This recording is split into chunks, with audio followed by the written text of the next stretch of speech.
بسم اللہ الرحمن الرحیم۔ السلام علیکم ورحمۃ اللہ وبرکاتہ۔ امید ہے تمام طلباء خیریت سے ہوں گے۔ بیٹا آپ کو کل مختصر جوابات لکھنے کے لیے دیے گئے تھے، یقیناً آپ نے نوٹ بک پر لکھ لیے ہوں گے۔ آج آپ کو عملی کتاب حصہ الف صفحہ نمبر 20 تا 22 حل کروائے جائیں گے۔ آپ پہلے علم میں اضافے کی دعا پڑھ لیجیے، رب زدنی علما، اے میرے رب میرے علم میں اضافہ فرما۔ اب چلتے ہیں عملی کتاب کی جانب، صفحہ نمبر 20۔ سب سے پہلے بیٹا آج کی تاریخ لکھیں گے۔ آج کی تاریخ ہے 29 جولائی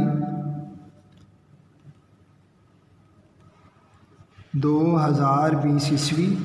آج دن ہے بدھ۔ سوال نمبر 2، درج ذیل کا مفہوم واضح کریں۔ بیٹا یہ الفاظ و محاورات دیے گئے ہیں، آپ نے ان الفاظ و مرکبات کا یعنی محاورات کا مفہوم واضح کرنا۔ ہو کا عالم، سناٹا چھایا ہوا۔ ہو کا عالم، سناٹا چھایا ہوا۔ آدم زاد، انسان یا آدم کی اولاد۔ بے گور و کفن، بے گور و کفن، بغیر قبر اور کفن کے۔ خوف زدہ، ڈرا ہوا۔ مار گزیدہ، سانپ کا ڈسا ہوا۔ ٹھیک ہے بیٹا، سوال نمبر 2۔ امید ہے آپ کو یہ سوال سمجھ میں آ گیا ہوگا۔ سوال نمبر 3، متضاد الفاظ کے جوڑے بنا کر نیچے دی گئی خالی جگہ میں لکھیں۔ بیٹا پہلے متضاد کی تعریف سمجھیں۔ متضاد کہتے ہیں ان الفاظ کو جو ایک دوسرے کے مخالف معنی میں استعمال ہوں یا ایک دوسرے کے ضد استعمال ہوں، جیسے دھوپ۔ اب دھوپ کا متضاد سایہ، دھوپ کا متضاد سایہ۔ اسی طریقے سے آپ نے متضاد کا جوڑا بنانا ہے۔ جوڑا بنا کر جیسا آپ عملی کتاب پر پہلے لکھا ہوا دیکھ رہے ہیں، اس طریقے سے آپ نے جوڑے بنا کے لکھنا ہے۔ جیسے انتقام لینا، معنی بدلہ لینا، اب یا بدلہ لینا یا معاف کرنا۔ اب یہ جوڑا بنائیں گے۔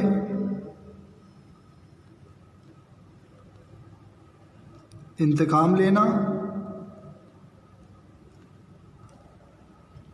معاف کرنا، ٹھیک ہے۔ اسی طریقے سے آپ نے بقیہ الفاظ کے متضاد تلاش کر کے جوڑے بنا کر نیچے لکھنے ہیں، ٹھیک ہے۔ امید ہے سوال نمبر 3 بھی آپ سمجھ گئے ہوں گے۔ اب چلتے ہیں بیٹا صفحہ نمبر 21 پر، سوال نمبر 4 کی جانب۔ سوال نمبر 4، درج ذیل محاورات کو جملوں میں اس طرح استعمال کریں کہ ان کا مفہوم واضح ہو جائے، ان کا مفہوم واضح ہو جائے۔ بیٹا یہ مرکبات و محاورات ہیں، ان کا آپ نے ان کو جملوں میں استعمال کرنا ہے اور اس انداز سے استعمال کیجیے کہ ان کا مفہوم واضح ہو جائے۔ پہلا، سایہ منڈلانا۔ مار گزیدہ پر، مار گزیدہ کہتے ہیں سانپ کا ڈسے ہوئے پر، مار گزیدہ پر موت کا سایہ منڈلا رہا تھا۔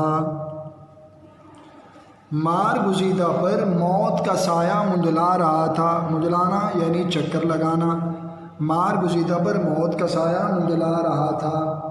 اب ایک جملہ آپ کو اور بنا دیتے ہیں تاکہ آپ کو پریشانی نہ ہو۔ تمتما اٹھنا، تمتما اٹھنا۔ صنوبر کا چہرہ غصے سے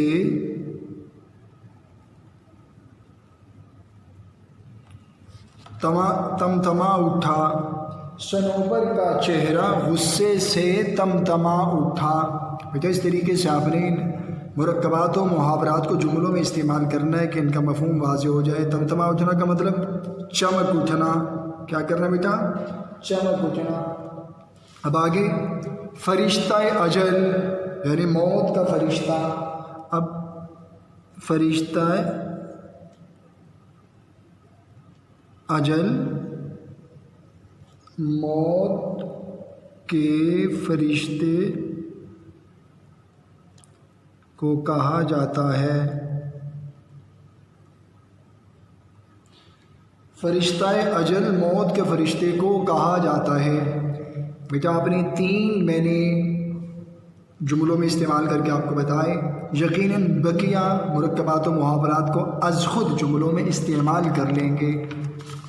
اب چلتے ہیں بیٹا صفحہ نمبر 22 سوال نمبر 5 کی جانب. سوال نمبر 5 الفاظ کو ان کی درست جمع سے ملا کر کالم جی میں لکھیں.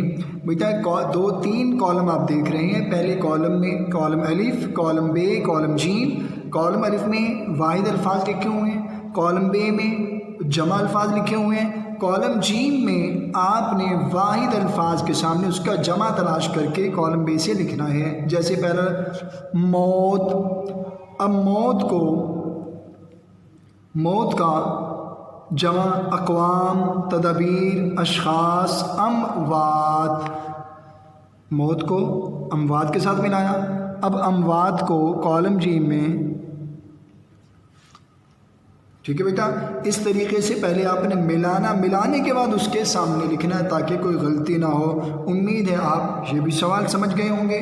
سوال نمبر 6 کالم الف میں لکھے گئے غلط الفاظ کو درست کر کے کالم بے میں لکھیں. بیٹا کالم الف میں الفاظ دیے گئے ہیں جو کہ غلط ہیں اور کالم بے میں درست کر کے ان الفاظ کو لکھنا ہے. جیسے پہلا انتقام. اب انتقام جو آپ نے کتاب میں پڑھا تھا وہ بڑے قاف سے انتقام. اب ایک اور لفظ آپ کو اور حل کروا دیتے ہیں. سویا آپ نے کتاب میں پڑھا تھا، سبق میں پڑھا تھا سین سے سایہ. سین سے سایہ. ایک اور لفظ اگر آپ کو پریشانی نہ ہو اور تاکہ پریشانی نہ ہو، آہٹ. اب آپ نے بیٹا کتاب میں یہ 2 چشمی ہے کے ساتھ ہیں، لہٰذا کتاب میں آپ نے پڑھا تھا گول ہے کے ساتھ آہٹ. ٹھیک ہے. امید ہے کہ آپ از خود یہ سوال حل کر لیں گے. سرگرمی درج ذیل 3 کرداروں میں سے کسی ایک اپنی پسند کے کردار پر 3 جملے لکھیں. بیٹا آپ نے یہ 3 کردار آپ کے سبق میں تھے. صنوبر، گل دونوں بہن بھائی تھے. زہیرہ ایک پختہ حویلی میں مکی تھی کہ صنوبر اور گل وہ تمام جھونپڑیاں تباہی کا شکار ہو گئیں، تو ایک جھونپڑی کے اندر یہ دونوں نے مکی بچے جو زہیرہ کے گھر گرتے پڑتے پہنچے. زہیرہ پلنگ پر بیٹھی ہوئی دیکھنے میں ایک امیر خاتون معلوم ہوتی تھی جس نے گل کو اپنے گھر میں رکھ لیا تھا. صنوبر اس کی تلاش میں غم کے مارے تلاش کرتی رہی. آخر کار صنوبر گل کے تلاش کرنے میں کامیاب ہو گئی اور زہیرہ کے گھر وہ پہنچی اور ہاتھ میں خنجر لیے ہوئے زہیرہ کو قتل کرنا چاہتی تھی کہ اس نے میرے بھائی کو اپنے ہاں رکھا. تو آپ نے 3 کرداروں میں سے کسی ایک کردار پر 3 جملے بنائے. جیسے